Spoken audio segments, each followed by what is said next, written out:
PM Narendra Modi ने tweet कर Argentina को वर्ल्ड कप चैंपियन बनने पर दी है बधाई। कहा सबसे रोमांचक मैचों में याद किया जाएगा ये मैच।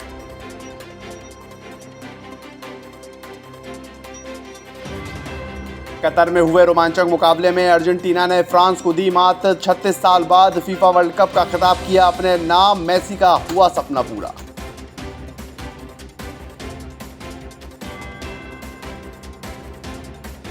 भारत की सरगम कौशल ने जीता मिसेज वर्ल्ड का खिताब। 21 साल बाद भारत का मिसेज वर्ल्ड खिताब पर हुआ कब्जा।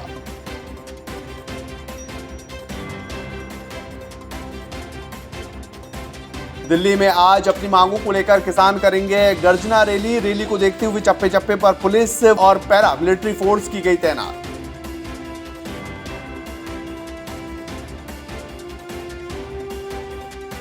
कतर में हुए फुटबॉल विश्व कप के फाइनल में अर्जेंटीना ने फ्रांस को पेनल्टी शूटआउट में 4-2 से हराकर खिताब को अपने नाम कर लिया है। इसी के साथ अर्जेंटीना 36 साल बाद विश्व कप का खिताब अपने नाम कर चुकी है। पीएम नरेंद्र मोदी ने अर्जेंटीना को फीफा वर्ल्ड कप चैंपियन बनने पर बधाई दी है और पीएम नरेंद्र मोदी ने ये कहा कि फाइनल मुकाबले को फुटबॉल के सबसे रोमांचक मैचों में से एक मैच में हमेशा याद किया जाएगा। अर्जेंटीना और मेसी के करोड़ों भारतीय प्रशंसक इस शानदार जीत से खुश हैं।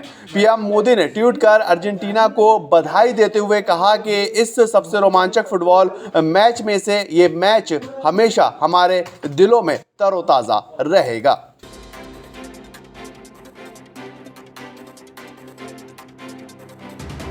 कतर में हुए फीफा वर्ल्ड कप 2022 मुकाबले में अर्जेंटीना ने फ्रांस को हराकर 36 साल बाद फीफा वर्ल्ड कप खिताब अपने नाम किया है। इसी के साथ लियोन मेसी का वर्ल्ड चैंपियनशिप बनने का सपना भी पूरा हो गया और मैच में 30 सेकंड के एक्स्ट्रा टाइम और उसके बाद पेनल्टी शूटआउट को मिलाकर कुल 12 गोल हुए।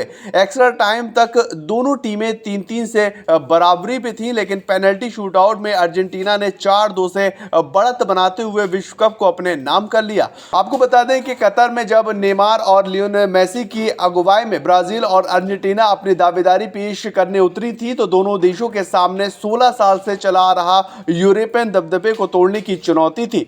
विश्व कप फुटबॉल के फाइनल मुकाबले को जीतकर अर्जेंटीना ने इस दबदबे को खत्म कर दिया और अर्जेंटीना ने फीफा वर्ल्ड कप 2022 अपने नाम किया।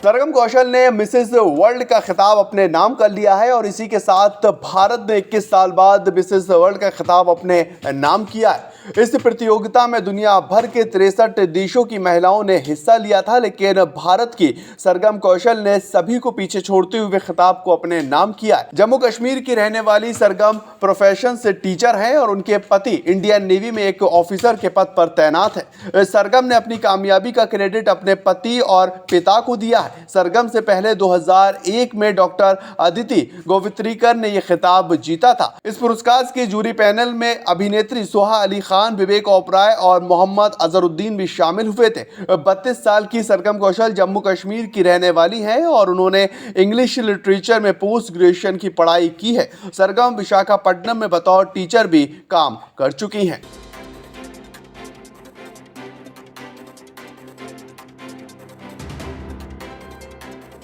दिल्ली में आज 50 से ज्यादा किसान अपनी मांगों को लेकर गर्जना रैली पर निकले हैं और किसानों की रैली को देखते हुए रामलीला मैदान के आसपास चप्पे चप्पे पर पुलिस और पैरामिलिट्री की फोर्स को तैनात किया गया है। इसी के साथ स्पेशल ब्रांच को सतर्क रहने के निर्देश जारी किए गए हैं और सुरक्षा व्यवस्था को देखते हुए अतिरिक्त पुलिस फोर्स को बुलाकर तैनात किया गया है। इसके साथ ही रैली में सीसीटीवी कैमरों से भी नजर रखी जाएगी। आपको बताएं कि भारतीय किसान संघ की तरफ से आयोजित इस रैली में रामलीला मैदान में करीब 35,000 लोगों के पहुंचने की उम्मीद है और ये संख्या बढ़कर 50,000 तक भी जा सकती है।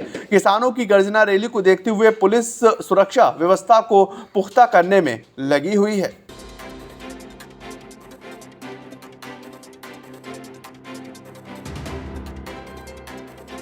अभिषेक पाठक के डायरेक्शन में बनी फिल्म दृश्यम 2 ने एक बार फिर बॉलीवुड में एक नया रिकॉर्ड बनाया है।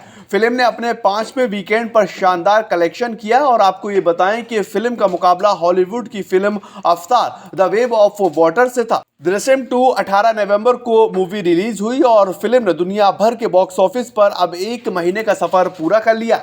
रिलीज के पहले दिन से ही दृश्यम 2 शानदार कलेक्शन कर रही है। हालांकि आशंका ये जताई जा रही है कि अवतार 2 की एंट्री के बाद दृश्यम 2 को थिएटर से अलविदा कहना पड़ेगा, लेकिन दृश्यम 2 ने सबको हैरान करते हुए शानदार कलेक्शन अपने नाम किया है।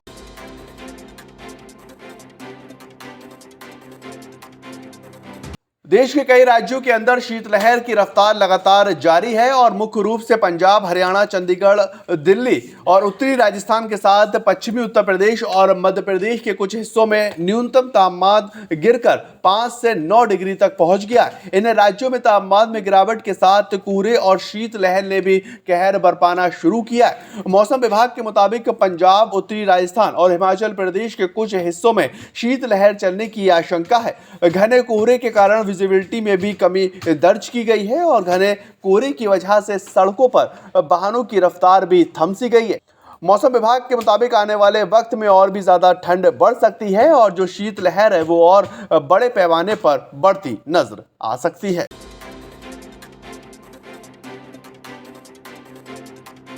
दिल्ली के एम्स के सर्वर पर हाल ही में हुए साइबर अटैक की रिपोर्ट अब आ रही है, जिसमें चाइनीज हैकर का हाथ बताया जा रहा है। जानकारी के मुताबिक हैकर्स ने एम्स के 100 सर्वर में से 5 को हैक कर लिया था। हालांकि इन 5 सर्वर के डेटा को वापस हासिल कर लिया गया है। वहीं अब तक की जांच में ये पता चला है कि हैकिंग करने वालों का ताल्लुक हांगकांग और चाइना के हैनान से है और दिल्ली पुलिस ने भी सीबीआई को लेटर लिखकर इंटरपोल के जरिए आईपी एड्रेस के बारे में जानकारी मांगी है, जिनसे हैकरों को मेल गए हुए थे और साथ ही ये पूछा गया है कि आईपी एड्रेस किसको दिए गए और इनका इस्तेमाल कोई कंपनी कर रही है या फिर कोई निजी शख्स इसका इस्तेमाल कर रहा है। साथ ही चीन में इंटरनेट उपलब्ध कराने वाली कंपनियों से भी जानकारी मांगी गई है। दरअसल एम्स के सर्वर पर कई वीवीआईपी लोगों को डेटा भी मौजूद है और ऐसे में आशंका ये जताई जा रही है कि इन लोगों का डेटा चुराने के लिए एम्स ने सर्वर को निशाना बनाया था।